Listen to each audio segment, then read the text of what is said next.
felaket ya.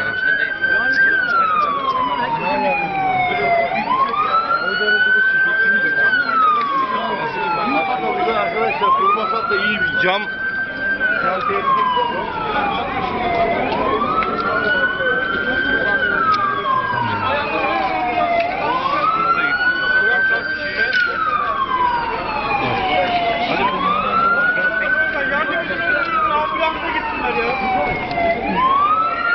yol kapamış aşağıda, yol kapalı.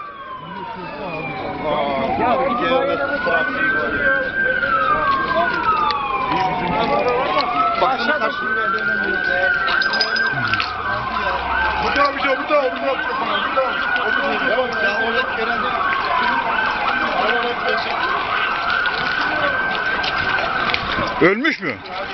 Yapma ya. Abi bence hiç açmayın. Bak. Aa. Vay anasını ya. Vallahi 2-3 kişi var da. He?